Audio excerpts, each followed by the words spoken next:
friends, today we're going to be reading different sentences, and sometimes there is more than one sentence on each line.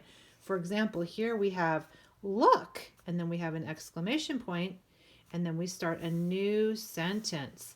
All of the sentences start with capital letters and they end with punctuation. Sometimes we have periods, sometimes we have exclamation points, and sometimes we have question marks. So, when you read your sentences, this is what it should sound like.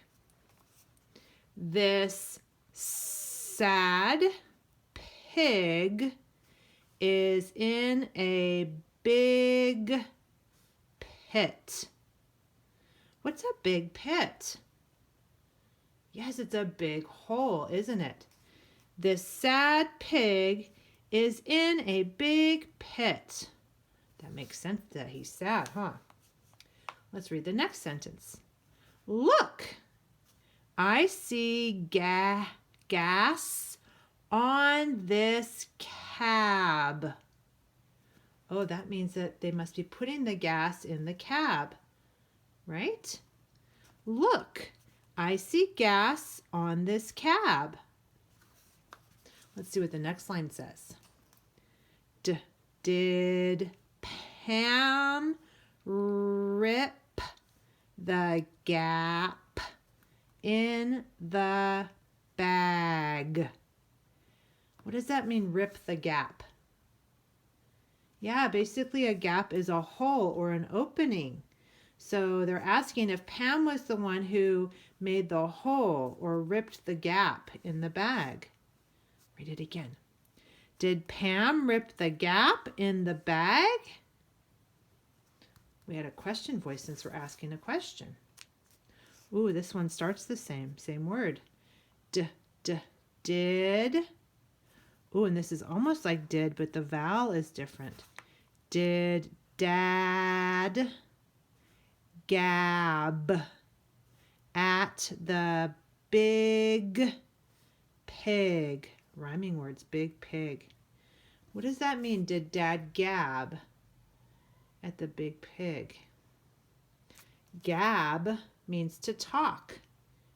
So they're asking, was Dad talking to the pig, right? Did Dad gab at the big pig? Sometimes people do talk to animals, don't they?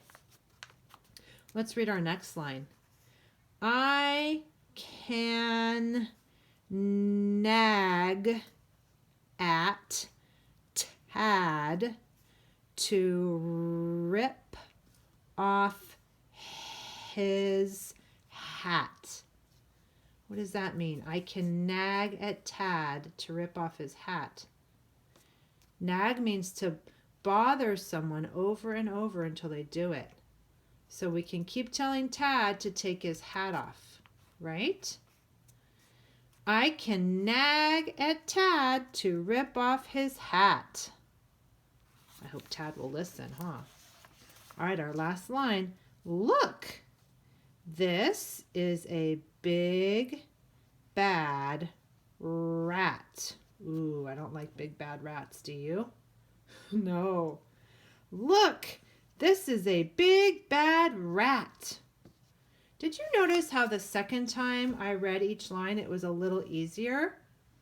That's probably because I was familiar with what I was reading. So if you want to practice before you record, you are welcome to do that. You can press pause and then press record and press pause and press record, and then you can press done on your seesaw. It's okay to practice before you record. We're so looking forward to hearing you read these sentences.